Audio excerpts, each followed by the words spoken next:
Esta aquí en Radio. conferencia comenzará a grabarse. Un placer compartir con ustedes pues, la experiencia que tengo con la marca, que ya tiene unos años que estoy trabajando con ella. Y la verdad es que me ha solucionado muchos problemas en la cuestión quirúrgica, sobre todo. El tema que vamos a abordar hoy es soluciones en implantes unitarios. La realidad es que es un tema bastante amplio. Vamos a intentar, a manera de lo posible, explicarlo de la manera más sencilla, más concisa, para que todos nos llevemos lo más importante de esta práctica, que es el conocimiento. El objetivo va a ser explicar de manera sencilla y precisa las diferentes alternativas quirúrgicas con las que contamos a la hora de colocar un implante, sobre todo a la hora de sustituir o de reparar un diente ausente. ¿Qué es la implantología? Bueno, la implantología dental es una rama o un área de la odontología que nos permite restaurar o reponer un diente ausente. En un inicio se crea la implantología para poder controlar o poder reparar ciertos casos donde no había ningún diente presente. Y es con el avance de la tecnología y los descubrimientos científicos que logramos solucionar las características clínicas de una sola pieza dental o de un solo órgano dental. ¿De dónde viene y a dónde va? Esto es un punto importante, un tema y un título que puede llegar a causar un poco de controversia, sobre todo dentro del ámbito de los especialistas. ¿Qué pasa? La realidad es que un implante dental en un inicio era colocado por cirujanos bucales o maxilofaciales o por especialistas capacitados para la colocación de un implante. Pero a raíz del avance científico, del conocimiento, del trabajo con las superficies de titanio para poder reparar o para poder lograr una unión del hueso con este material, se hizo un boom en la implantología. Se hizo un cambio drástico a la hora de tener un armamentario de soluciones en el consultorio, y es que nos presentamos con la situación de que el dentista de práctica general en un futuro es en realidad quien va a ser el que lleve a cabo el tratamiento de un implante unitario o de casos sencillos donde no requieran habilidad quirúrgica muy avanzada. ¿Qué pasa? Las tecnologías que tenemos hoy en día a la mano para diagnóstico y para poder predecir cuál va a ser el resultado de un implante dental y de la estética del resultado de este tratamiento, ha permitido que sea más sencilla y más predecible el procedimiento quirúrgico. Sin embargo, no quiere decir que no haya retos a la hora de trabajar con implantes. Sí los hay, pero el dentista que esté perfectamente capacitado, a la par de que se desarrolla la tecnología, en un futuro serán los que coloquen implantes en el consultorio en la práctica diaria. ¿Qué es un implante dental? En definición del libro de materiales dentales, es un material aloplástico. Es un inserto o es un aditamento quirúrgico que se coloca en el reborde residual para sustituir a manera de prótesis o de soporte protésico a un diente o varios de estos. La estructura básica de un implante cuenta con un tornillo que va a reponer de manera artificial la raíz que va insertado en el hueso del paciente, un aditamento que va a ser la unión entre la parte externa hacia la cavidad bucal y la parte interna que va a ser el tornillo o la plataforma del tornillo, y la corona clínica que va a ser la que va a sustituir la función. ¿Qué es la osteointegración? Por definición, Brånemark lo dice y lo define como el contacto íntimo entre un hueso vivo y la superficie del implante a nivel de magnificación microscópica óptica. ¿Qué quiere decir? Que el material que va a estar en contacto íntimo con el hueso no va a estar anclado mecánicamente, sino va a estar unido a él.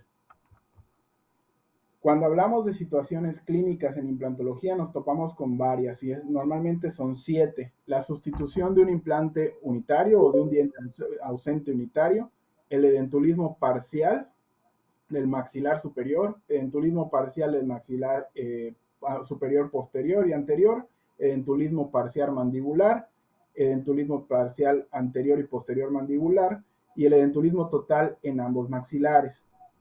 Hoy, y el enfoque de la plática del día de hoy va a ser hablar de cómo vamos a sustituir un diente ausente con implantes, pero es importante recalcar que normalmente el motivo de la consulta va a ser el que va a determinar la vía de tratamiento del paciente. ¿Qué pasa? Cuando nos topamos con tratamientos en cuestión de diagnóstico, vamos a ver que el motivo de la consulta normalmente va a ser por un problema estético, sobre todo en el sector anterior. Y que el segundo plano va a quedar el problema de la función.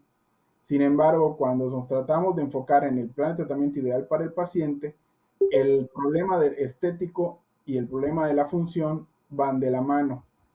La decisión y la capacidad del clínico para afrontar la situación va a depender no solo de la capacidad del paciente para cubrir un tratamiento, sino también de la decisión de cuál es el tratamiento ideal para este paciente, teniendo en cuenta el riesgo que presenta la ausencia de un diente, la migración patológica, la erupción de los dientes adyacentes o la posible formación de caries o pérdida de tejido que en un futuro nos pudiera servir para la colocación del implante. Normalmente encontramos en la bibliografía que cuando tenemos un diente ausente contamos con 5 alternativas, según algunos autores, o 4 para sustituirlo, las cuales son las prótesis adhesivas tipo Maryland, prótesis fijas, prótesis removibles, que no son tan recomendadas, mantenedores de espacio, citan algunos autores, y el implante dental. Un diente unitario, cuando lo reponemos con una prótesis adhesiva, tiene ventajas. Que existan los implantes dentales y que la plática de hoy sea implantes dentales no quiere decir que son la única alternativa. En algunas situaciones, una prótesis adhesiva puede ayudar a manera de provisional, sobre todo en pacientes donde se tienen que hacer regeneraciones muy amplias, el poder solucionarle el problema estético al paciente. La preparación es mínima o casi nula. Es muy buena opción en pacientes jóvenes donde todavía no está indicada la colocación de un implante, y es también una muy buena alternativa cuando el desarrollo esquelético no está completo. Desventajas: es una prótesis que por el trauma oclusal tiende a desalojarse mucho y con inconveniencia para el paciente por el acúmulo de comida o para el doctor por el estar en reiteradas citas colocando y volviendo a colocar el mismo provisional. El riesgo de caries más importante, el riesgo más importante en este tipo de tratamientos va a ser el riesgo de caries en los pilares. Y la vieja confiable, que va a ser la prótesis fija.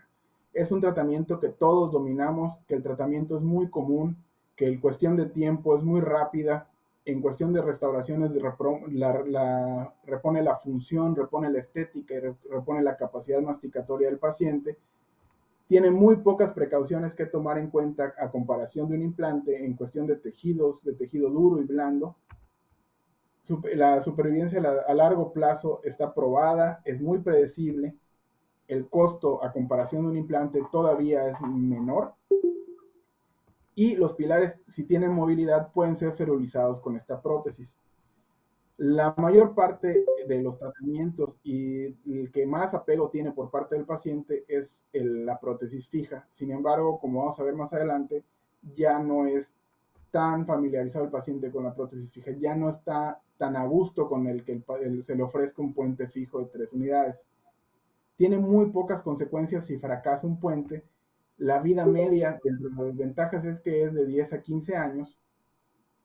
Las complicaciones más comunes tienden a ser fracaso de la endodoncia, fracturas o desalojo de los postes y caries en los pilares. La retención de placas, si está bien diseñada, no es mayor problema, pero normalmente uno de los factores es que los pónticos tienden a perder el volumen de la encía y empiezan a formarse espacios y acumular placa. Daño de dientes sanos, eso es en pacientes donde los dientes adyacentes no tienen restauraciones y tienden a hacerse preparaciones a dientes que ni siquiera tienen caries. Ese es un punto importante que hay que recordar y por lo cual los pacientes hoy en día se están familiarizando más con el tratamiento con implantes. No hay que desgastar los dientes vecinos, no hay que dañar restauraciones que a lo mejor les acaban de realizar y que por cuestiones económicas pues no quisieran perder y tener que pagar otra vez un tratamiento de un diente que ya se reparó. En cuestión de implantes dentales, desde 1993 a la fecha, los implantes han cambiado demasiado. La versatilidad que tiene un implante hoy en día nos permite solucionar diversas situaciones clínicas y poder ser más predecibles a la hora de realizarlas, que es una de las desventajas que en algunos libros se citan, que no era predecible, no podías tú decir, bueno, voy a quedar con tanto tejido aquí, este tejido no se va a colapsar, este hueso va a estar siempre ahí, o puedo extraer, no puedo extraer, puedo colocar una prótesis atornillada, una prótesis cementada. La incertidumbre que generaba, porque en ese entonces no había las herramientas de diagnóstico y planeación que hoy tenemos, hacen que hoy en día sea muy predecible una rehabilitación con implantes precisa. Fractura de porcelana es otra de las desventajas con un puente de 3 unidades. Y en cuestión anterior, normalmente reponer la estética es muy complejo, sobre todo cuando estamos con dientes de diferentes pigmentaciones, diferentes tonos o que tiene restauraciones adyacentes previas. El diente unitario repuesto con una prótesis removible no es recomendado, al menos desde el punto de vista periodontal. Es muy poco probable que un periodoncista te recomiende poner una prótesis removible, salvo que, como algunos autores citan, sea un mantenedor de espacio que no esté en función.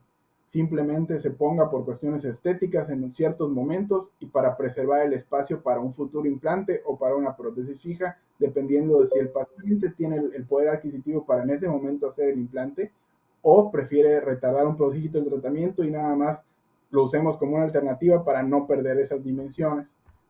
Pero sí recordar que a pesar de ser de un costo reducido y de que un tiempo de elaboración muy rápido, es una prótesis que de manera muy veloz nos puede hacer perder estabilidad en los pilares si queremos ver un puente fijo y nos puede causar problemas a nivel óseo de pérdida por la distribución de fuerzas y de cargas con este tipo de prótesis. Cuando hablamos de un implante unitario y de las ventajas que nos provee, la principal que en todos lados vemos, tanto en publicidad como en artículos, es no desgastar dientes adyacentes. Las necesidades psicológicas del paciente normalmente se resuelven. ¿En qué sentido hablamos de necesidades psicológicas? Normalmente un paciente ya viene de muchos tratamientos previos, de varias endodoncias y retratamientos, de puentes o postes que se han fracturado, de coronas que se han desalojado, y ya no quiere estar sufriendo más con el dentista. Y a la par, tampoco quiere que se le desgasten dientes adyacentes porque ya tiene en la cabeza que el diente tocado es diente perdido y que diente que va a estar en un peregrinar constante de endodoncias, tratamientos, puentes, pérdida de dientes, extracciones. Entonces, el factor psicológico del paciente es muy importante y con los implantes lo logramos estabilizar. Mejores condiciones de higiene. Al ser un implante unitario que no va a estar adherido a los dientes adyacentes, permite el uso de hilo dental o de aditamentos de higiene personal. Sin embargo, y eso es un punto importante que mencionar, no necesariamente un diente repuesto con un implante va a tener mucha mejor estética que un puente fijo. Eso sí hay que hacer mucho hincapié, porque dependemos de muchos factores que vamos a ver más adelante. La mejora en la estética sí es notable en algunos casos. Hay casos que por no tener la suficiente estabilidad en los tejidos tiende a no ser una rehabilitación lo suficientemente estético que cumpla los parámetros de estética tanto del paciente como del doctor y mantiene, en la mayoría de los casos, mantiene el hueso en su sitio.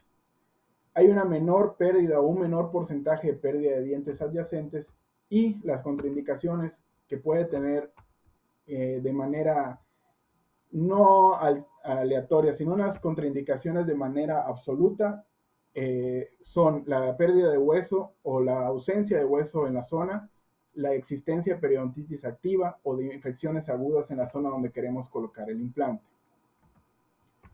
Normalmente nos vamos a encontrar con este tipo de situaciones en un diente, cuando vamos a sustituir un diente, sea anterior o sea posterior.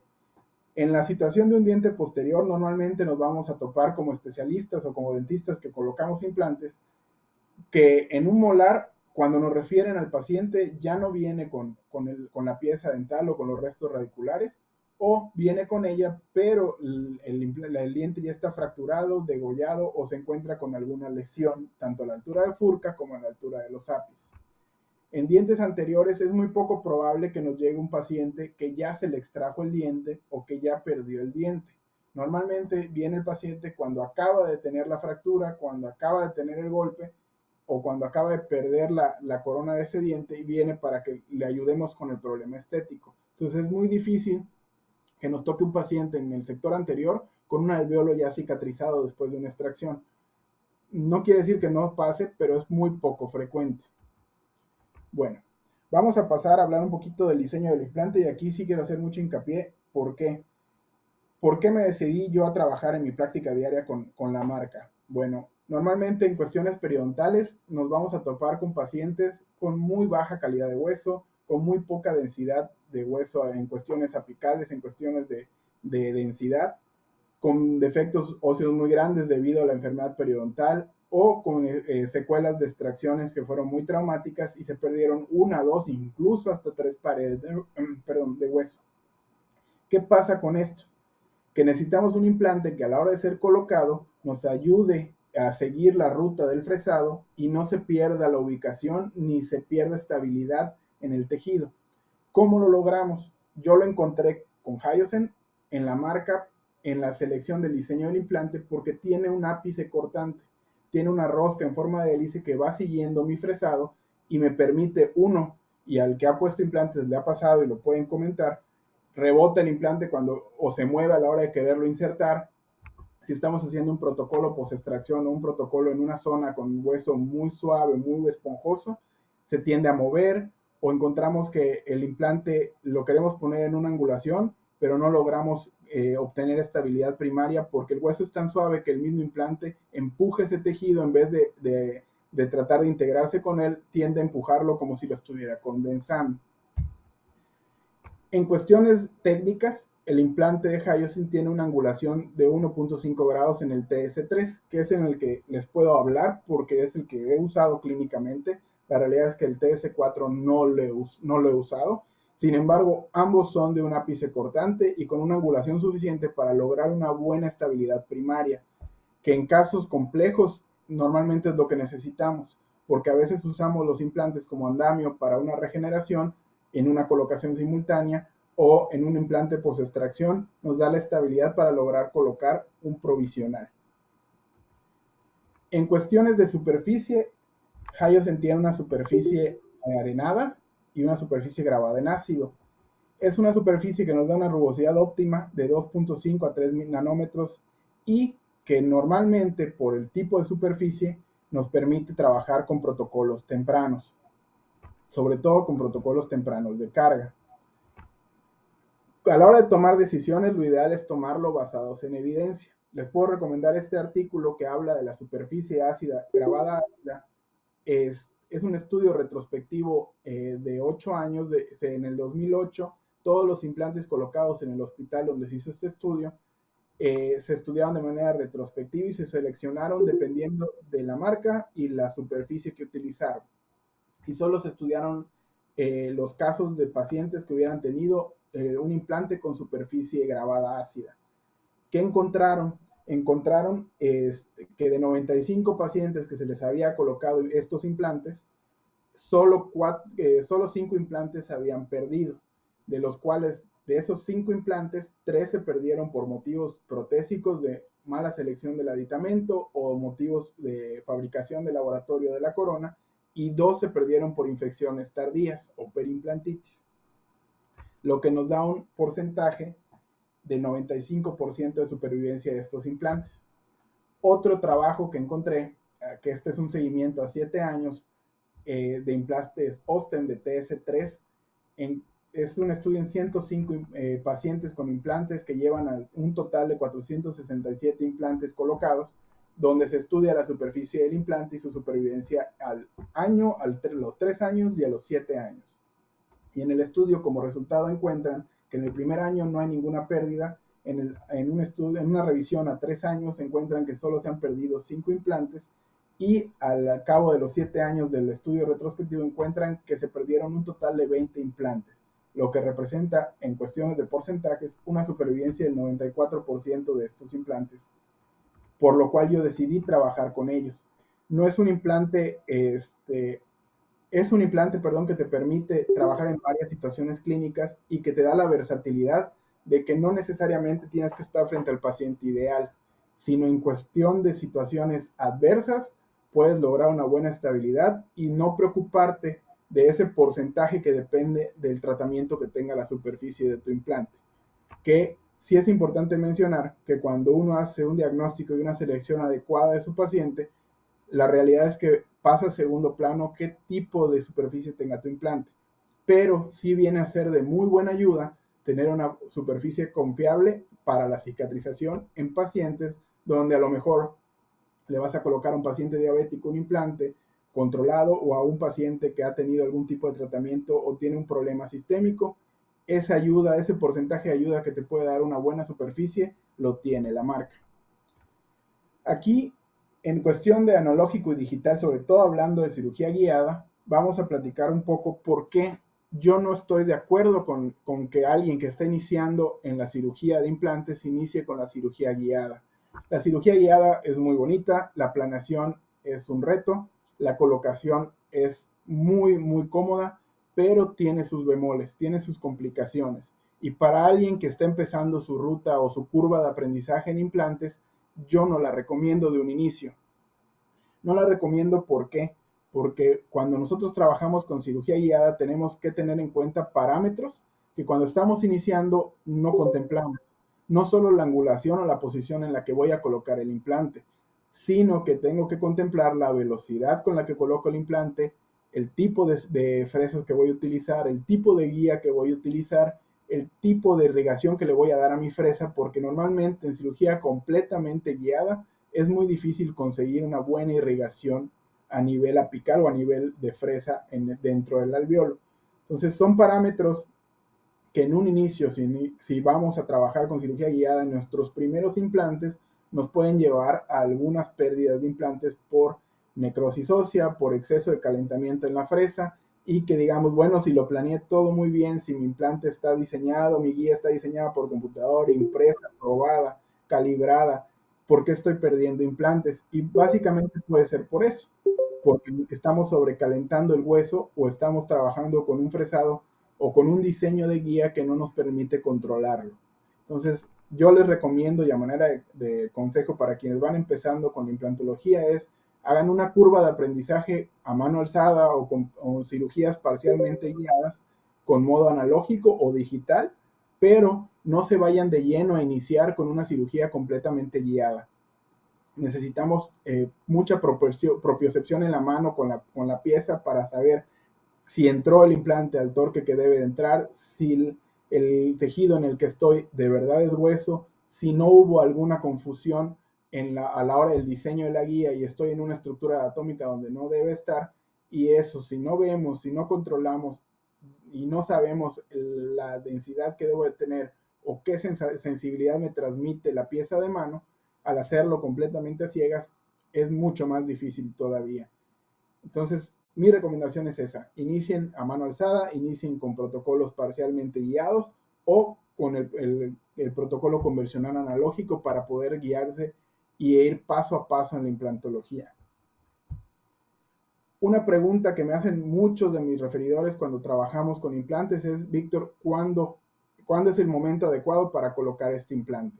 Hay diversos estudios, libros completos, conferencias completas de cuándo colocar implantes. Yo les voy a recomendar dos lecturas que a mí me han facilitado mucho las decisiones y que son bastante completas en cuestión de qué hacer y qué no hacer con los implantes.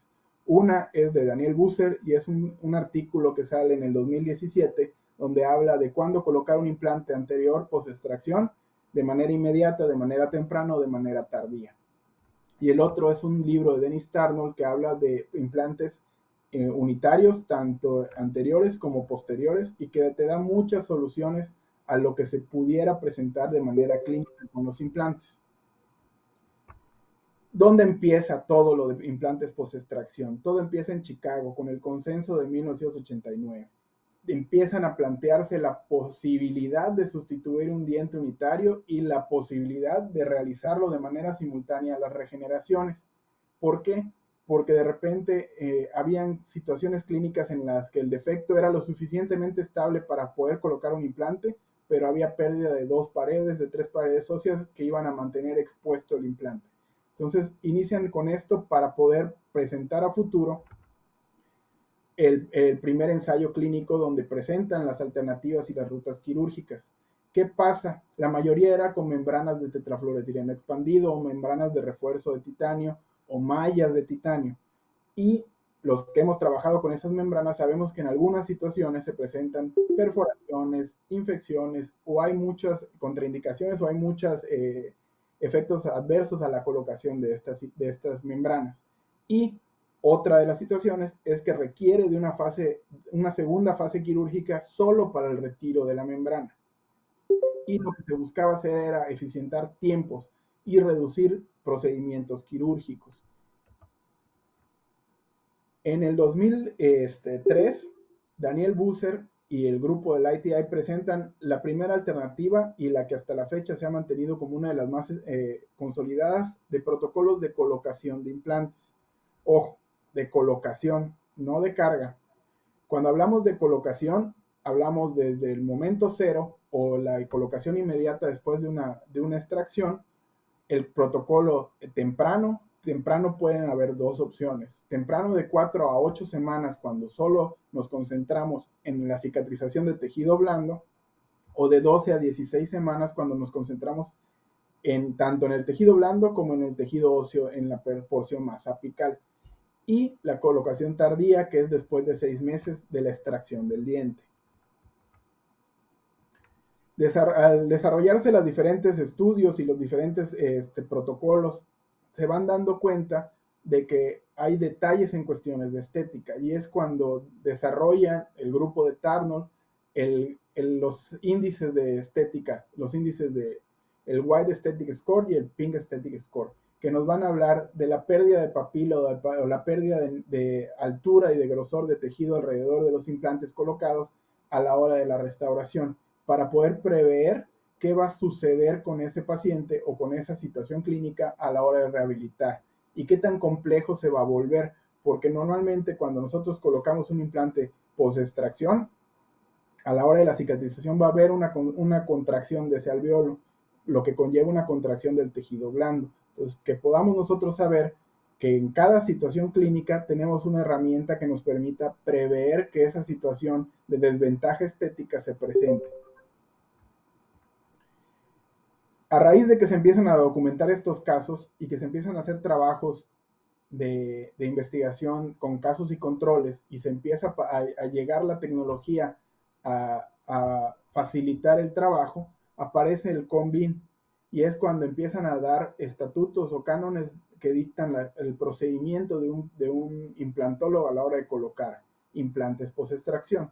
Y es la llegada del CONVIN. ¿Por qué?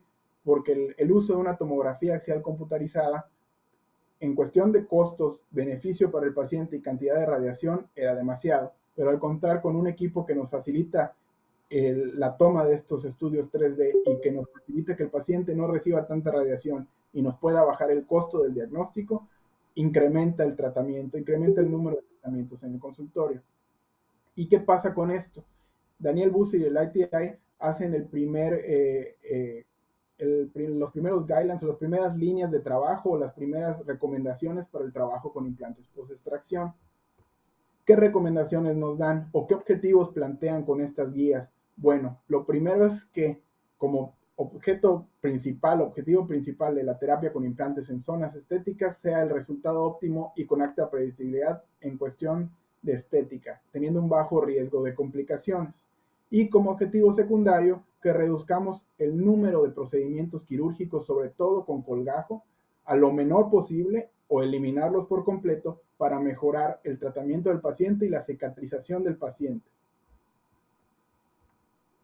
Cuando vamos a diagnosticar para hacer un implante post-extracción, siempre lo primero que hay que ver son los riesgos dentales o los factores de riesgo del paciente.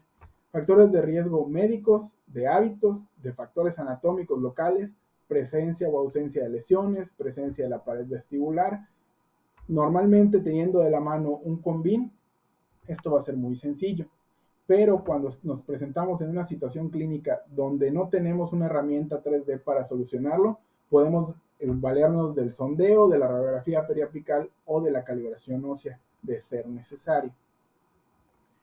¿Con qué nos podemos encontrar y qué nos dice el ITI que debemos hacer? Pues bueno, nos recomienda tratar de tender siempre a colocar de manera inmediata un implante después de la extracción, ya sea con un protocolo inmediato o con un protocolo temprano. y evitar el irnos a un periodo de más de 6 meses de cicatrización. Indicaciones para colocar un implante inmediato. Puede ser en situaciones clínicas ideales. Normalmente los requerimientos más importantes es tener una pared vestibular intacta o al menos que no sea menor de 1 milímetro de altura o de 2 a 3 milímetros de grosor.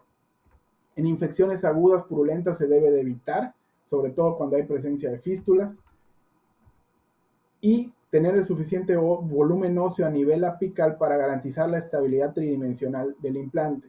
Cabe recalcar que cuando trabajamos con implantes post-extracción, tenemos una cantidad muy limitada de tejido que nos va a dar la estabilidad y la verdadera porción del implante que va a dar la estabilidad es únicamente el ápice. Entonces tenemos entre 3 a 5 milímetros dentro del hueso que son los que nos van a dar esa estabilidad. Si no contamos con ellos, es mejor pasar a otro protocolo. Existen varias clasificaciones de alvéolos post-extracción. Normalmente con la que yo trabajo es con una clasificación simplificada que presenta el grupo de Tarnow, Lielian y Cho. Esta clasificación habla de 3 tipos de alvéolos post-extracción en la zona anterior, que lo clasifican dependiendo de la cantidad de pared vestibular que presenten y la cantidad de tejido blando a nivel cervical o del margen gingival del diente que se va a perder.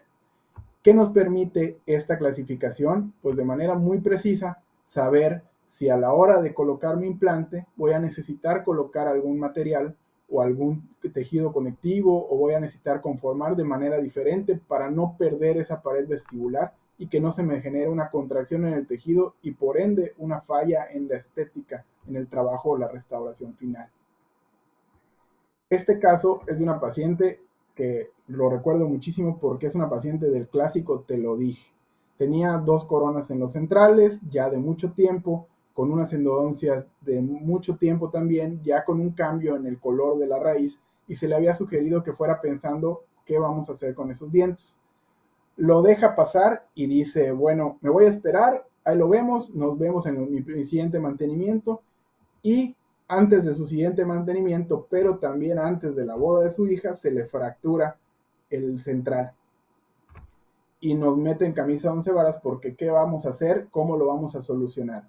Analizamos la radiografía, vimos que era viable colocar un implante, hicimos la extracción y logramos colocarle la misma corona, semejando un puente Maryland con una membrana de fibra, para que pudiera acudir a la boda de su hija sin ningún contratiempo y después realizar un protocolo temprano para la rehabilitación de ese implante.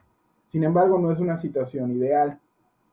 Cuando nos planteamos dejar cicatrizar el tejido y pasar a una cicatrización de tejido blando de 4 a 8 semanas, esta técnica se desarrolla normalmente a finales de los 90, empieza el boom y requiere un periodo de 4 a 8 semanas para que el tejido que está por debajo, que si recordamos los libros de patología o de histología de la licenciatura, normalmente lleva de 6 a 8 semanas a que el tejido conectivo que está por debajo madure y se empiece a estabilizar.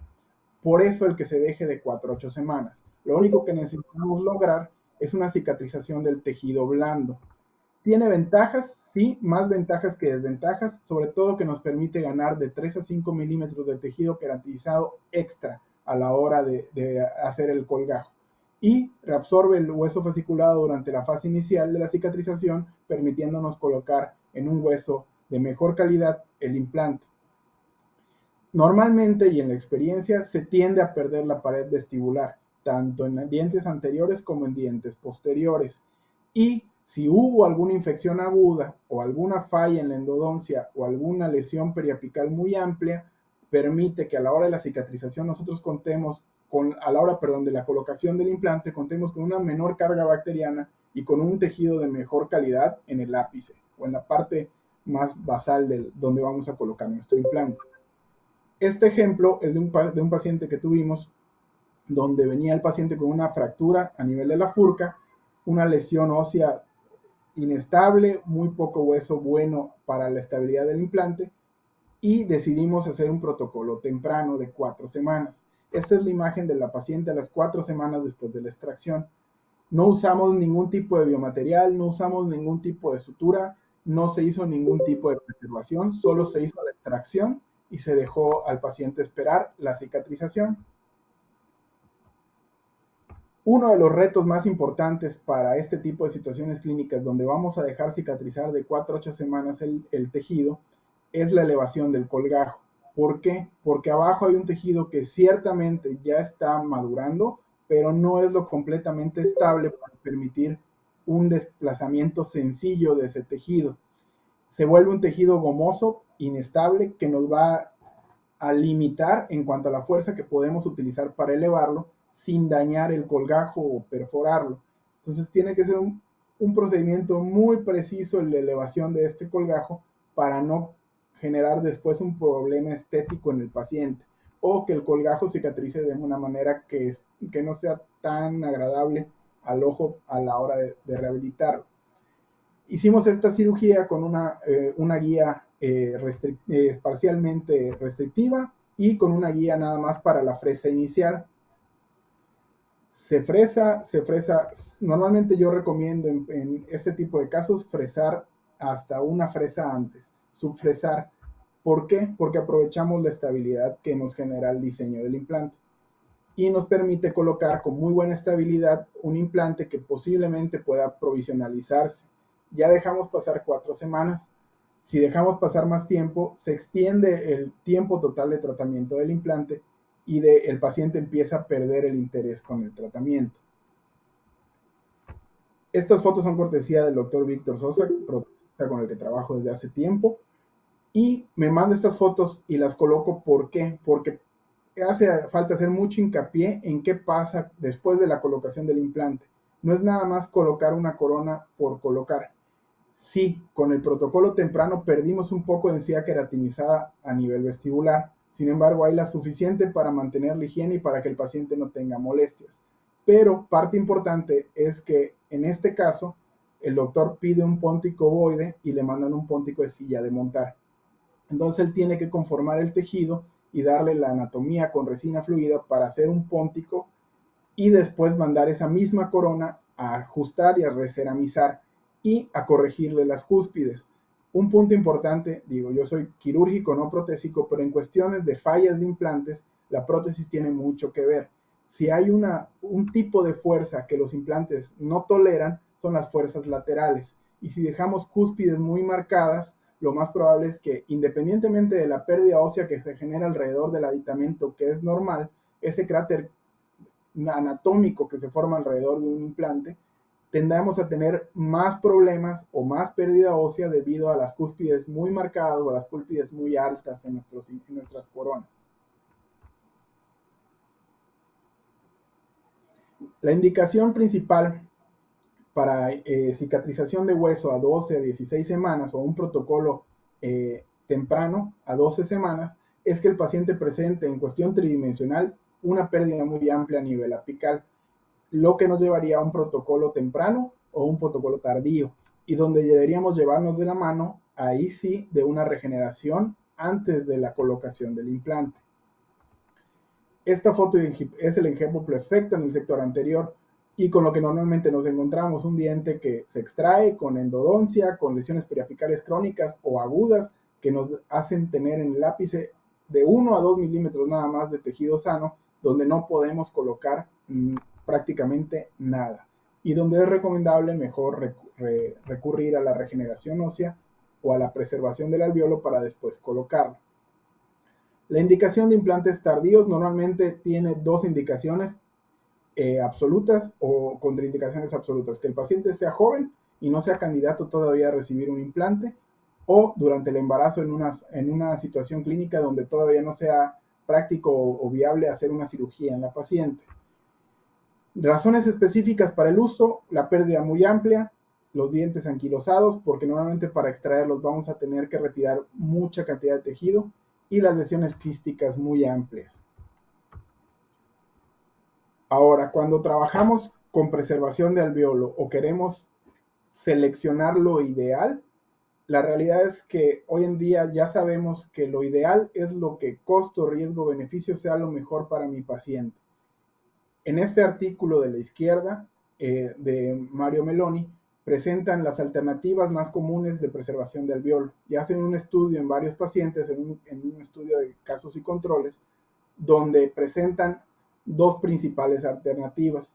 La alternativa de hacer la extracción con preservación convencional o técnica de Biocol y la alternativa de hacer un sellado con tejido conectivo epitelizado para sellar el alveolo sin necesidad de injerto. Y encuentran en ese estudio que no hay ninguna diferencia estadísticamente significativa entre la forma en la que nosotros preservemos el alveolo y que siempre la que sea más sencilla y más práctica y menos invasiva para el paciente va a ser la mejor.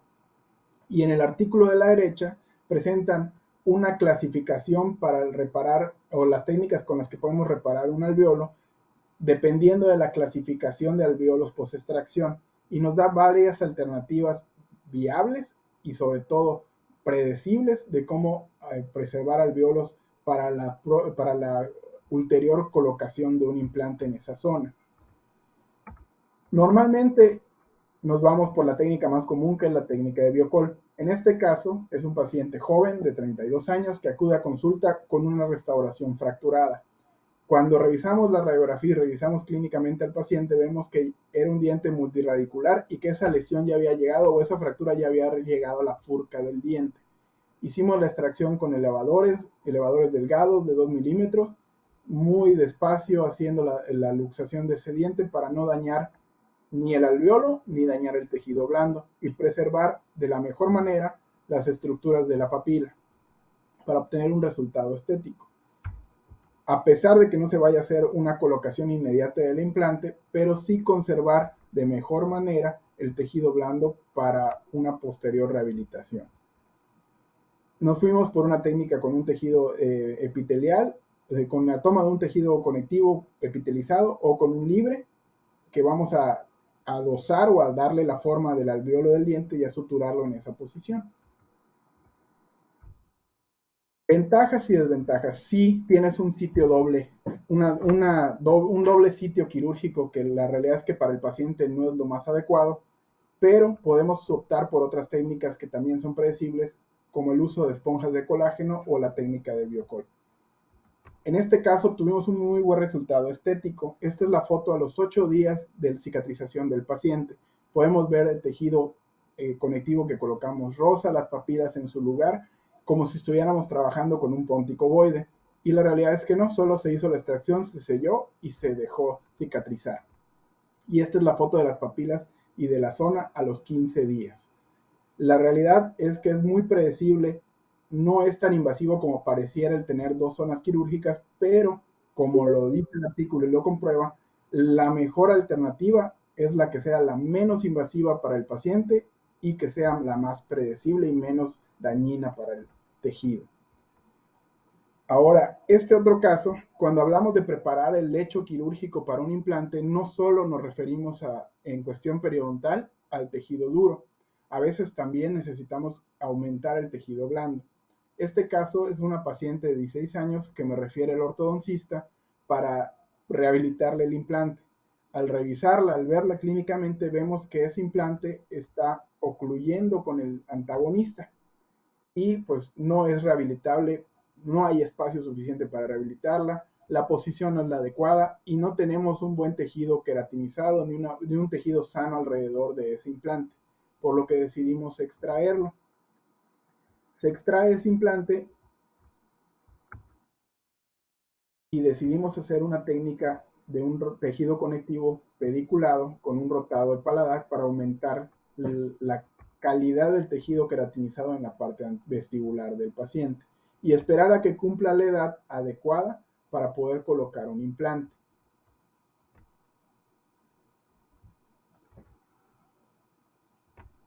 Esa es la cicatrización del paciente a los 15 días.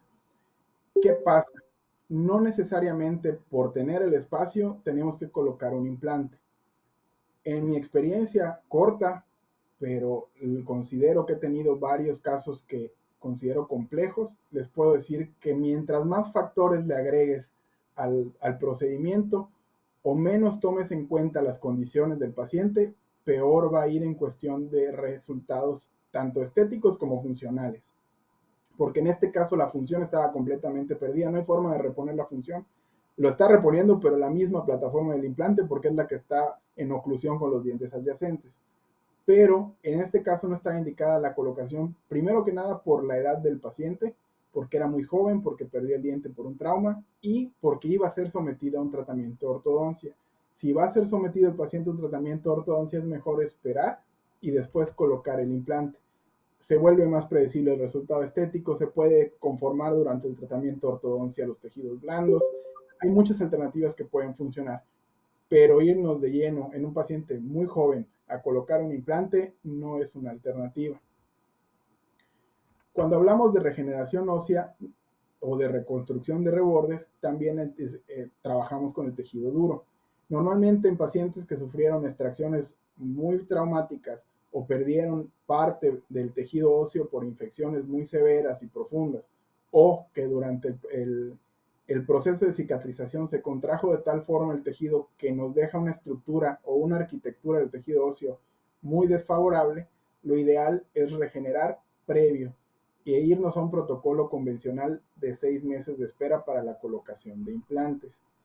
No es, no es un caso en el que perjudique normalmente la colocación, va a ser muy predecible, se va a poder colocar el implante, pero a mayor hueso regenerado, mayor es la incertidumbre en la fase 2 de estabilización del implante.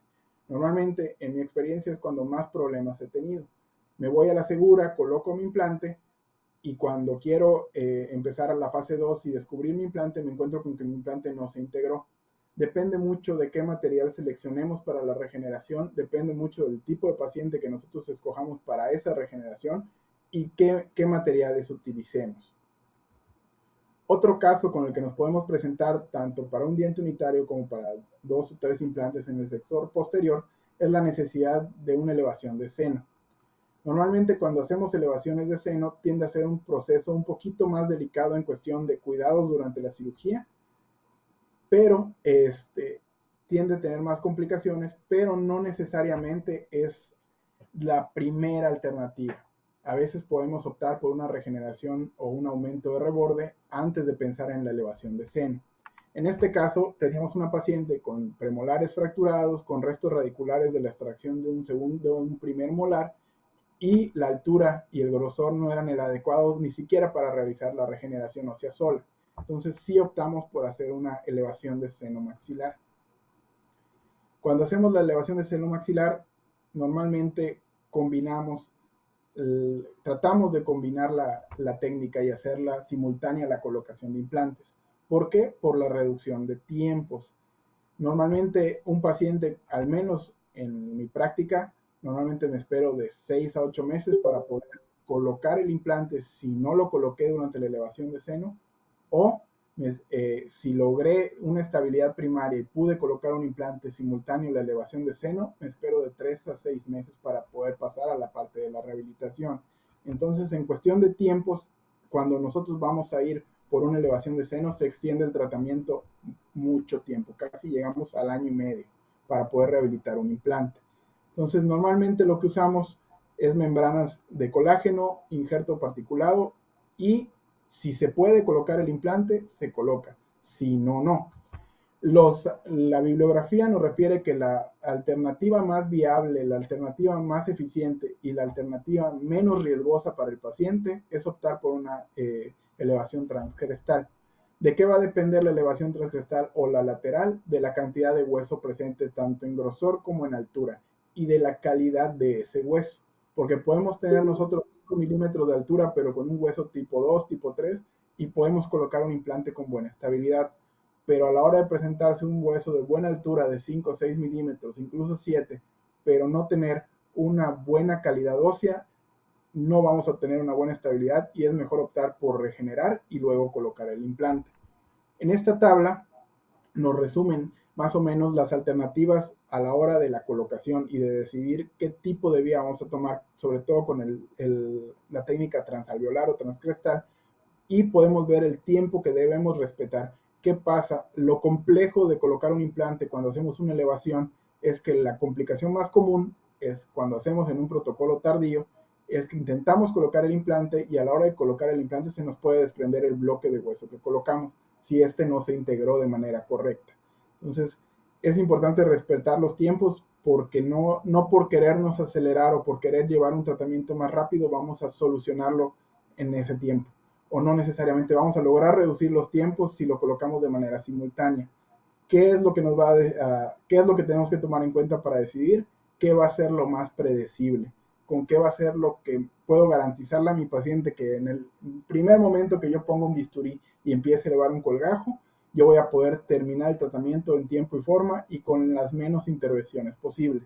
Pero que desde un inicio yo sepa si le voy a decir a mi paciente, vas a tener 2, 3 procedimientos, pero al final voy a lograr una buena estabilidad en el implante y no entrar a ciegas y elevar por elevar o querer operar por operar y que al final terminemos todavía sin poder colocar el implante en el tiempo que le dijimos al paciente.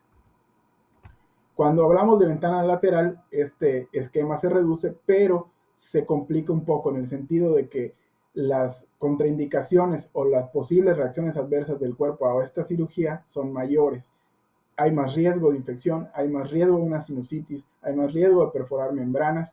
Entonces, el riesgo a veces no se logra compensar con el resultado y normalmente no está indicado en implantes unitarios. Normalmente una elevación por ventana lateral es para 2 o más implantes o zonas donde queremos una regeneración de más de 5 milímetros de altura para poder sustentar el uso de esta cirugía y de invadir el seno maxilar. Bueno, un implante post-extracción, y este caso es con lo que más comúnmente nos encontramos en la clínica, son pacientes con fracturas horizontales, postes desalojados y endodoncias y retratamientos de endodoncia muy frecuentes. ¿Qué pasa con estos tratamientos? Normalmente nos encontramos el caso ideal, pero son muy engañosos. Cuando nosotros vemos la clasificación de alvéolos, sobre todo la clasificación de Tarnold, vemos que hay 3 y 3 con sus subdivisiones, pero lo que no nos explican es que a veces no es que sean clasificaciones, a veces es el ciclo natural de la cicatrización de un alvéolo. Y cuando nos encontramos un paciente con una fractura vertical, lo más probable es que, aunque en la tomografía veamos hueso, cuando nosotros querramos colocar el implante, ese hueso ya no está. Entonces no hay, ahorita al menos en todos los artículos de investigación que hablan de implantes post-extracción en anteriores, te recomiendan, independientemente de la clasificación que tenga tu alvéolo a la hora de la extracción, coloca material de regeneración o coloca un injerto de tejido conectivo para prevenir que se contraiga ese tejido y tengas una falla estética en tu tratamiento. Bueno, estos cuadros los extraigo del libro de Tarnold y es aquí donde sustento el por qué, al menos yo, tiendo a operar mis implantes y a colocarlos de manera temprana o de manera post-extracción más que nada. Normalmente lo hago porque le reduzco a mi paciente el número de cirugías. No es lo mismo que yo le diga a mi paciente, vamos a colocar el implante y retirando yo los puntos nada más vamos a esperar para que te puedan descubrir el implante o que puedan tomarte las impresiones, a que yo le diga, bueno, voy a extraer el implante, voy a regenerar en otra cirugía, voy a abrir y voy a descubrir el implante en otra cirugía para que después puedan empezar a trabajar y en cuanto a tiempos de llevarme 1 o 2 meses, me lleve de 6 a 8 meses el poder cederle la batuta al rehabilitador y poderle decir al paciente que pase a que le hagan su restauración. En este caso teníamos un lateral que se encontraba en lo que nosotros llamamos la zona de la muerte. ¿Por qué? Porque es un triángulo que se forma entre el canino, primer premolar y lateral, donde las fuerzas oclusales tienden a caer en casi todos los pacientes de forma muy agresiva y tendemos a encontrar pacientes con fracturas horizontales, fracturas verticales o incluso con desalojo de postes a pesar de no haber fracturas. ¿Qué pasa? Cuando vamos a hacer esta extracción, hacemos una extracción lo más atraumática posible con técnica de periotomos para evitar el daño a las papilas y perder algún cierto grado de la altura con ese diente en cuestión cervical y reponerlo de la manera más estética porque los dientes adyacentes estaban completamente sanos, no tenían ningún tipo de restauración. Logramos hacerlo, el diente se extrajo de forma muy sencilla, cuidando los tejidos, se limpió, se debridó, se le quitó todo resto de tejido, ligamento periodontal del alvéolo y procedimos a colocar el implante. Esta paciente, cabe recalcar que era una paciente de 55 años, joven, con muy buena higiene, con un buen cuidado y sin ningún tipo de patología sistémica ni ningún tipo de daño local para que pudiera comprometer al implante. Se hace la extracción y lo que se busca es esto, lograr una extracción lo más atraumática posible, lo más sencilla, donde no perjudiquemos ni al diente adyacente ni dañemos en estructura nuestro alveolo, para que la colocación del implante y el fresado de la colocación sean lo más precisos posibles y contengan, al menos en la parte apical, la mayor estabilidad para lograr una estabilidad primaria adecuada.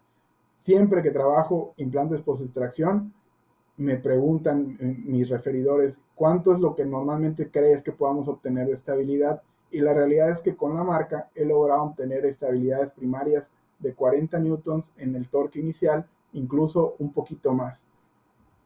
¿Qué pasa? El hecho de que el mismo implante vaya condensando a la hora de entrar nos garantiza que al menos vamos a obtener una estabilidad por arriba de los 25 newtons, y eso ya es una gran ayuda cuando estamos en el sector anterior y nos da cierta tranquilidad el hecho de lograr buenas estabilidades, porque nos ayuda en el pronóstico de cómo va a cicatrizar y cómo va a ser esa fase 2 de integración del implante en el futuro. Sobre todo cuando nos topamos con los retos comunes a la hora de un implante post-extracción. Normalmente es el gap, ¿qué voy a hacer con ese gap? Tarnold te decía en un principio, no hagas nada, ese gap se va a llenar de hueso, pero la realidad es que nos encontrábamos con pérdidas de papila, con pérdida de cresta ósea, tanto por la proximidad de los dientes adyacentes como por el grosor de esas tablas interproximales. Entonces, solucionar esos problemas con prótesis tiende a ser muy complejo. Y es que empieza el uso de encía rosa o de cirugías para reponer ese tejido. Entonces, estos retos de colocaciones en implantes anteriores tienden a ser muy comunes, sobre todo en dientes que vienen de una fractura. ¿Por qué? Porque es cuando más pérdida de la tabla vestibular hay, y no es una pérdida patológica, por así decirlo, sino es una pérdida funcional por el movimiento que llega a tener ese diente antes de desalojar el poste, y ese micromovimiento del resto radicular va a hacer que cuando nosotros querramos entrar ya no encontremos nada de tabla, a pesar de que en un inicio teníamos un diagnóstico de un alveolo clase 1, cuando en realidad hagamos el procedimiento y quitemos ese diente, nos vamos a encontrar que era una clase 2 o incluso una clase 3. Y eso fue lo que nos pasó con este paciente. Cuando colocamos el implante, todo se veía muy bien, revisamos el alveolo, había hueso suficiente en la pared vestibular, pero a la hora de la cicatrización fue tal la contracción de la tabla vestibular que se empezó a traslucir el color del implante. ¿Qué pasa? Digo, ventajas. ¿Pudo haberse quedado así? Sí. ¿Por qué? Porque era a nivel de mucosa donde estaba esa translucidez, no era a nivel del margen gengival ni la densidad queratinizada. Pero aún así nos quedó la duda de cómo se encontraba el implante en cuestión tridimensional, porque este implante no provisionalizamos de manera inmediata. Con este implante lo que hicimos fue poner un provisional tipo Maryland, esperar el tiempo adecuado. En primera, porque con esta paciente pues era de los primeros implantes post-extracción que colocábamos ya en el particular y no en la consulta privada, y no queríamos arriesgarnos. Dijimos, bueno, de los factores que pueden fallar, pues vamos a hacer provisionalización, pero no directo al implante por cualquier cosa. Y la realidad es que al menos en la península nosotros siempre encontramos pacientes con oclusiones muy traumáticas en el sector anterior, erupciones pasivas, dientes cortos, con mucha fuerza o con pérdida de dientes posteriores, o que la fuerza recae mucho en el sector anterior. Entonces dijimos, no, vamos a la segura, provisionalizamos de manera diferente y vamos a esperar que cicatrice el implante. A los 3 meses me llega la paciente así. ¿Qué decidimos hacer? Decidimos colocarle un tejido conectivo y que con ese mismo tejido conectivo, a la hora de provisionalizar directo al implante, pudiera el doctor hacer un ponticovoide y dar un poquito más de presión al tejido para que subiera un poco ese margen gingival que habíamos perdido. Se realiza el protocolo, se hace un túnel, no se eleva colgajo, solo se desinserta y se coloca el provisional directo a la plataforma del implante. Esta es la cicatrización a la semana de la colocación del tejido conectivo. Logramos reponer, logramos esconder esa translucidez. No colocamos injerto óseo porque el implante estaba cubierto por hueso, sin embargo era muy, muy delgada esa capa de hueso que tenía el paciente en su implante. Entonces decidimos solo irnos por un tejido conectivo para en cuestión estética ocultar el color y darle un mejor resultado a la paciente. Ahora, cuando hablamos de posextracción con provisionalización inmediata, el protocolo es básicamente el mismo. En esta paciente logramos muy buena estabilidad, vimos la radiografía, tenía pared vestibular, tenía suficiente hueso en apical, sí había una lesión ahí, había una lesión periapical, pero esa lesión periapical era una lesión crónica, no había fístula, no había supuración. En el diagnóstico, antes de que la paciente se fracturara la corona, ya lográbamos percibir que el poste estaba fracturado, pero había movilidad. Entonces no sabíamos si la movilidad era de la corona o venía de la raíz. Al ver la tomografía vimos que era por sobrecarga, que era la corona que ya estaba por desalojarse, y fue lo que pasó. Decidimos hacer una extracción lo más atraumática posible. Optamos no por usar elevadores porque el tejido óseo que había era muy poco y había diastemas entre diente y diente, y decidimos optar por un tratamiento con una extracción con estos, no son elevadores, sino son como un sacabocados que insertamos a presión hasta llegar a sentir resistencia del implante, del diente, y traccionar la raíz previa luxación de la misma.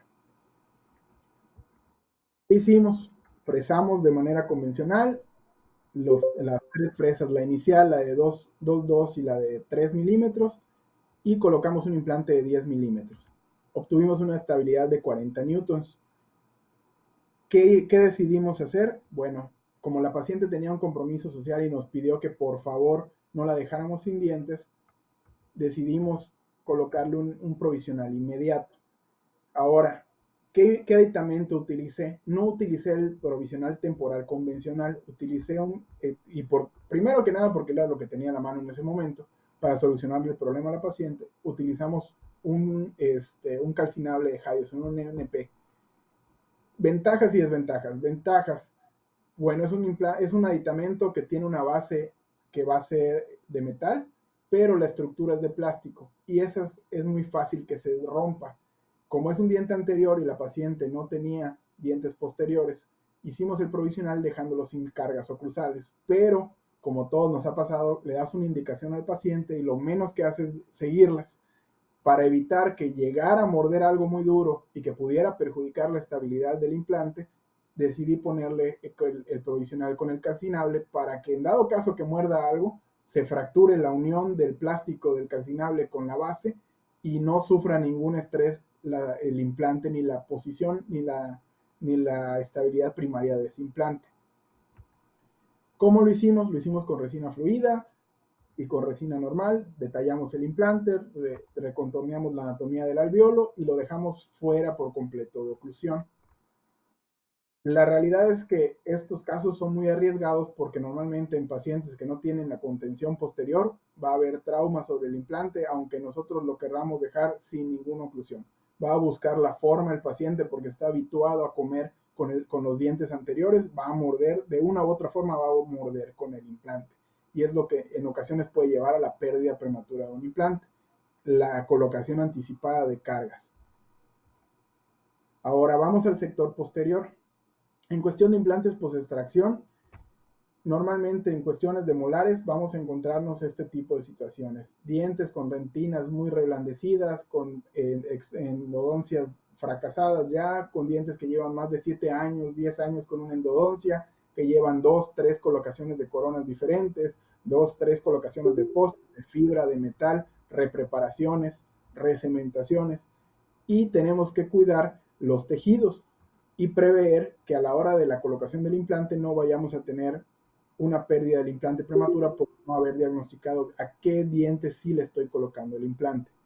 En este caso, era una paciente joven, 45 años, vimos la tomografía, se estaba empezando a formar una lesión periapical en la raíz mesial y una pequeña lesión a nivel de la furca, que lo más probable es que era porque de ahí venía la fractura o la fisura que estaba causando el problema, y decidimos hacer la odontosección y la extracción de ese implante, de ese diente, perdón. Cuando hablamos de alvéolos post-extracción en dientes posteriores, igual tenemos 3 clasificaciones que van a depender de la cantidad de tejido óseo que yo tenga en el septum de las 2 raíces. Normalmente, cuando tenemos un septum con suficiente hueso, podemos poner diámetros más reducidos y que el implante siempre esté cubierto de hueso, como en el tipo A. En el tipo B tenemos septum suficiente para colocar ahí el implante, pero no tenemos el suficiente tejido para que se cubra por completo ese implante de hueso. Y es ahí cuando empezamos a sudar y a ver qué vamos a hacer. Hoy en día ya tenemos la alternativa para los alvéolos tipo B y tipo C, donde no sabemos si a la hora de fresar nos vamos a llevar el septum, si a la hora de fresar vamos a contar con estabilidad en el tercio medio del septum o solo nos vamos a guiar del ápice. Contamos con implantes de mayor diámetro y esa es la alternativa ideal en el tipo C, optar por un implante de mayor diámetro. ¿Qué hicimos con este caso? Optamos por un implante de 5 milímetros de diámetro. Hicimos la extracción, aquí sí tenemos que hacer sí o sí odontosección, porque lo ideal es que salgan las dos raíces por separado y quede intacto el septum por completo. Colocamos la fresa inicial, probamos el pin para ver el paralelismo, vemos que esté bien angulado el implante y procedemos a fresar y a colocar nuestro implante. Normalmente colocaríamos un implante de 5 o incluso un poquito más ancho. Ya hay implantes de 6 que nos pueden ayudar a ocupar la mayor cantidad de espacio del alvéolo. ¿Qué pasa? Que a la hora de la rehabilitación tenemos que buscar, primero que nada, estabilidad oclusal y segundo, la estabilidad del aditamento y evitar riesgos futuros. Ahorita vamos a ver por qué. En este caso hicimos igual un sellado inmediato de la zona de la extracción, colocamos un aditamento, en este caso sí era el aditamento temporal, que es de acero, se utilizó resina fluida para reconstruir el margen gingival y la zona del alvéolo de la salida de la parte cervical del diente, y se pulió al alto brillo la parte basal. Al principio se creía que con la resina o con la presencia de resina no se podía dar una buena cicatrización de los tejidos. La realidad es que ya hay estudios con cortes histológicos a los 6, 7, 8, 9 meses de haber colocado un provisional a base de resina en la zona de un implante post-extracción, que dice que a pesar de la presencia de la resina y del bis GMA, del adhesivo o de la misma resina, la encía y el tejido conectivo cicatrizan de manera ideal y no hay ninguna restricción en cuanto a la calidad del tejido que se presenta después. Esta es la imagen de la radiografía del implante recién colocado, con el aditamento recién colocado y la imagen clínica de cómo logramos mantener el volumen de ese margen gingival en la paciente. La imagen a los 15 días de la cicatrización, vemos que no se utilizó suturas, colocamos injerto óseo, pero no fue necesario colocar membranas, el mismo sello protésico fue el que mantuvo en su lugar el injerto, la papila está en su lugar, el margen gingival de buen color, de buena textura, lo que nos permite trabajar protésicamente y ahorrar mucho tiempo en la conformación del tejido blando para prevenir la colonización de ese implante de placa y de cálculo. Estas fotos son cortesía del protesista, del doctor Víctor Sosa, donde él diseñó, aprovechando que ya habíamos hecho la conformación inmediata del póntico, hacer un pilar personalizado del paciente. ¿Qué nos permite esto? Como les decía al principio, la gran tasa de fracasos en implantología viene más de la parte protésica que de la parte quirúrgica. Y cuando nosotros hacemos un implante en molares, donde el diámetro de la corona normalmente va de 11 a 10, incluso en algunos casos 12 milímetros de brecha mesiodistal, y tenemos un implante de 4 o 5, de 5, el diámetro al que abre el aditamento es demasiado excesivo, sobre todo si ponemos una corona directo al aditamento y directo al implante, y lleva riesgo de fractura tanto del tornillo como de la plataforma del implante o del aditamento. Entonces, con este aditamento personalizado, lo que hacemos es reducir el riesgo de estrés en el aditamento, dejando un diámetro o una zona que va a recibir cargas oclusales mucho menor y darle una superficie pulida que evite la colonización de placa y mantenga sanos los tejidos y de manera firme debajo de esa restauración. Los que hemos trabajado con este tipo de situaciones hemos visto que cuando retiramos el provisional del sello del alvéolo, tenemos el tejido se ve rojo, la encía se ve roja o se ve rojo sangre o roja o como si estuviera ulcerada. La realidad es que cuando ponemos una superficie pulida de metal, esta encía se queratiniza, se pone firme y rosa y evita que se filtre comida hacia la plataforma del implante o restos de alimentos o saliva y se forme cálculo alrededor del aditamento. Y damos un mayor, le damos mayor seguridad a la restauración en cuanto a la carga y las fuerzas oclusales que puede sustituir o que puede recibir, porque recordemos que para rehabilitar un implante, lo ideal, protésicamente hablando, es que sea de 10 a 20% menor en diámetro la corona clínica. Entonces, al tener brechas tan grandes o dientes a sustituir que eran coronas, que ya eran de por sí más grandes del tamaño habitual o de la anatomía normal de un diente, con este tipo de situaciones podemos prevenir el exceso de carga sobre los aditamentos. Otro caso post-extracción, ahora en un premolar. Este caso igual, un premolar de 2 raíces, un diente número 14. Realizamos la tomografía, vemos que hay suficiente hueso en apical, que no hay ninguna lesión periapical. Sí teníamos en cercanía el seno maxilar, pero decidimos colocar un implante post-extracción. Colocamos un implante de 3.5 milímetros, más que nada por la cantidad de hueso que había para soportar el implante apical. Hicimos la extracción, salió completo las raíces, pero ya estaba el poste fracturado. Y colocamos el implante. A esto es lo que quería ejemplificar en cuanto a torque y lo que podemos conseguir con estos implantes cortantes. Este implante bajó a 40 newtons.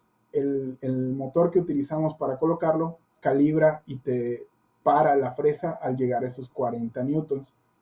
¿Qué pasa? Lo que logramos es una muy buena estabilidad primaria y con eso tenemos garantizado, al menos en la cuestión quirúrgica, un 60-70% del éxito del implante, sobre todo si lo logramos colocar de manera precisa y en las zonas anatómicas correctas. No necesariamente por colocarlo de manera guiada quiere decir que lo estoy colocando en la situación anatómica ideal.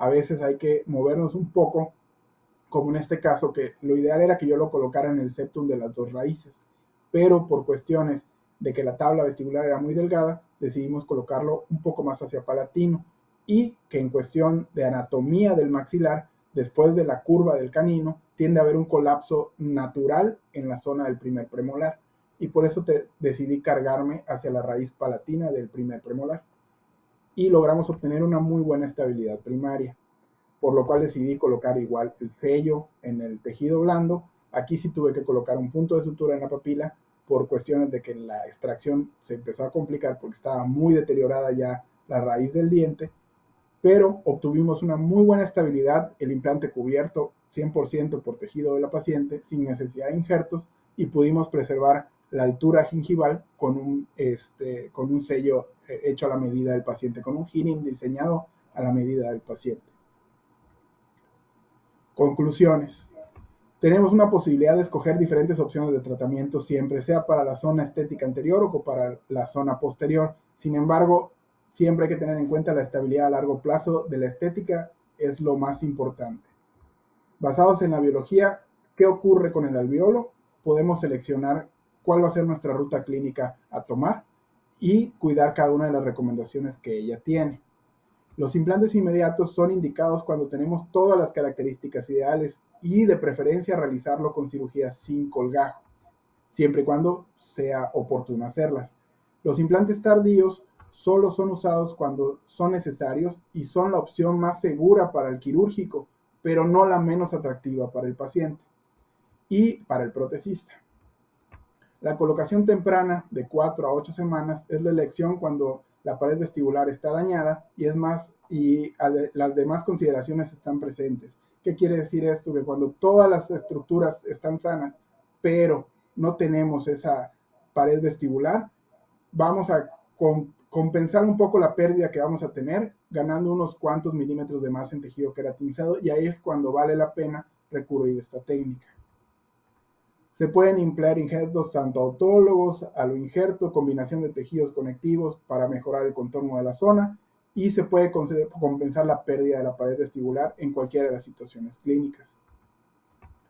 Los implantes inmediatos en zona de molares pueden ser seguros, predecibles e incluso tienen una tasa de supervivencia muy similar a la de un protocolo tardío de colocación. Entonces no hay un porqué, salvo que las características del paciente no lo permitan, de no colocar de manera inmediata los implantes tanto en el sector anterior como en el sector posterior. esta es la bibliografía de la que basamos esta plática. Muchas gracias por la oportunidad de presentar el tema con ustedes y por platicar mi experiencia con la marca. Cualquier duda o pregunta que tengan, Alan, todos tuyos. Muchas gracias, doctor. Excelente plática, muy buenas imágenes. Doctores, en este momento, pues abrimos micrófonos para quienes tengan dudas, para quienes tengan preguntas. Adelante, con toda confianza pueden desbloquear su micrófono y realizarlas. O también, si lo prefieren, pueden escribirnos aquí por la cajita de los comentarios. El doctor puede estar ahí disipando las dudas que pudieron haber surgido a lo largo de esta plática. Y pues mientras eso sucede, doctor, pues agradecerle por el tiempo que se ha tomado en darnos esta charla. Muy buen contenido, excelentísimas fotos, bastante didácticas. Les invitamos nuevamente a los doctores a seguir al doctor Víctor Corona también por sus redes sociales. Ahí él tiene bastante contenido que puede compartirles. Y pues recordándoles también que aquí en la caja de los comentarios les vamos a dejar un link, un enlace en donde ustedes pueden llenar una serie de datos para obtener una constancia de asistencia a esta plática que dimos el día de hoy por parte de la casa comercial Hayos en Implant, doctores. Pues muchísimas gracias, doctor. No, gracias a ustedes por la invitación y un placer.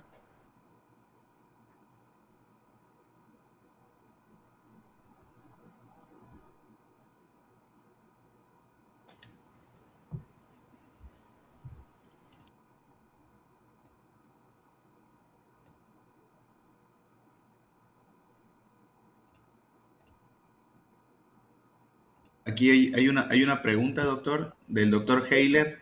Saludos, doctor Heiler. Espero que esté muy bien. El doctor Heiler le felicita. Felicidades, doctor. Muy buena plática. Disculpe, en la situación del implante que se observaba la fenestración, ¿hubiera usado una membrana OSMEM para aumentar el volumen óseo? Sí. La realidad es que en cuestión de aumentar el volumen óseo en el sector, sobre todo anterior, no importa tanto la membrana que seleccionemos, sino hacerlo en el momento adecuado. Puede ser tanto una membrana de colágeno de 36, de 38, de 40 semanas de reabsorción, o puede ser solo un tejido conectivo. La realidad es que en cuestiones prácticas el resultado y estadísticamente es el mismo, no hay mucha variación. Sí mejora un poco con el tejido conectivo, porque el resultado estético es mejor, pero de que se puede usar una membrana, Austin se puede usar una membrana sin ningún problema y tiene un buen resultado.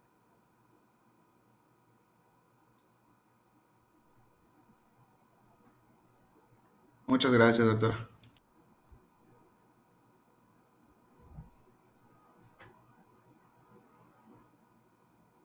El doctor Adrián Bautista comenta: felicidades, doctor Víctor, muy interesante su plática. La doctora Ivana: excelente plática, doctor, siempre un placer escucharle. Muchas gracias, gracias doctor Adrián, saludos, espero esté muy bien, pronto verles ahí en la universidad. Doctor Ivana, gracias por asistir. ¿Alguna otra duda, alguna otra pregunta? El doctor Rui Luz comenta: muchas felicidades, doctor, muy ilustrativas las proyecciones. Una pregunta: ¿cuál es la edad adecuada para poner implantes? Buena pregunta. ¿Qué pasa con la edad? Mientras el paciente, su desarrollo en cuestión esqueletal esté completo, se puede colocar un implante. ¿Qué es lo que hay que tomar en cuenta? Normalmente, ¿qué utilizábamos para medir el desarrollo esqueletal? Pues la radiografía palmar. ¿Qué pasa si el desarrollo de esqueletal del paciente no es el adecuado, no es completo? Normalmente nos vamos a encontrar con que los implantes se van a perder de forma temprana a las 2-3 semanas de colocación o a mediano plazo a la hora de intentar cargar ese implante, porque el hueso del maxilar todavía es inmaduro y no reacciona de manera correcta a la cicatrización alrededor de ese implante. Pero normalmente no hay, al menos en la literatura, normalmente no hay una edad establecida de qué es un paciente en el cual ya se pueda colocar un implante, pero sí hay recomendaciones que seguir para cuándo colocarlo en implantes. He visto casos clínicos donde le colocan implantes a pacientes de 15, 16, 14 años, pero siempre y cuando contemplando el crecimiento esqueletal y el desarrollo facial de ese paciente. Si es un paciente que no tiene la dentición completa, obviamente todavía no. Si es un paciente que tiene deficiencias en la erupción dental, todavía no.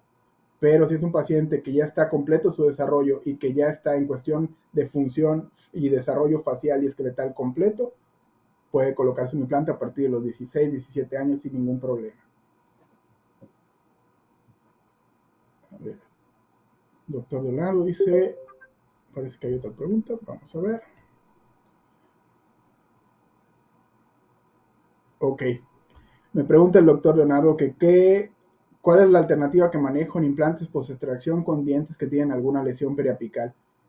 Muy buena pregunta. La realidad es que mientras, al menos en mi caso y en mi experiencia, mientras la lesión periapical sea crónica, ¿a qué me refiero con esto? Que lo que yo me encuentre a la hora de hacer la extracción y limpiar ese alveolo sea un tejido de granulación y no haya supuración, no hay una infección activa, yo coloco el implante. Si lo que me encuentro a la hora de hacer la extracción es una lesión supurativa, una lesión que está activa en cuestión de infección, o que había una fístula antes de colocar antes de hacer la extracción del implante, ahí sí tiendo a extraer, incluso a veces no regenerar, sino esperarme y luego hacer una regeneración ósea. Pero si la lesión es crónica, puedo colocar el implante siempre y cuando yo tenga muy buena estabilidad en la parte apical y me permitan esos 3-5 milímetros lograr un buen anclaje de mi implante con estabilidad primaria.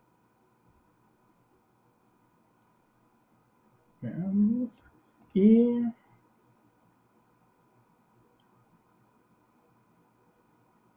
dice, en cuestión de fracaso de implantes anteriores por periimplantitis con colapso de la tabla vestibular, ¿recomienda colocación de un implante de manera temprana o junto con la regeneración ósea? Va a variar y va a depender del grado de pérdida que tenga esa pared vestibular. Hay casos donde se puede colocar y el diámetro del implante que estaba colocado anteriormente permite colocar otra vez un implante de manera inmediata.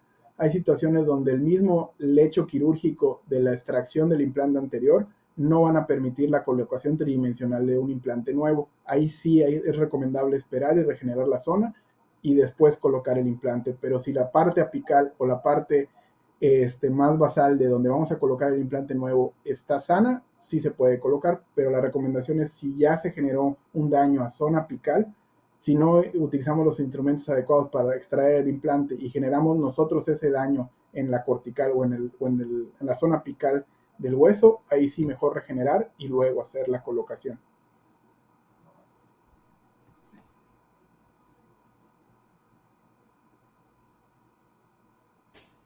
Muchas gracias, doctor.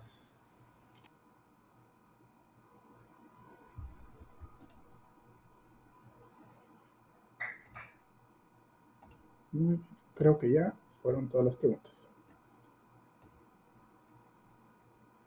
¿Alguna otra pregunta? ¿Algún comentario?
Perfecto.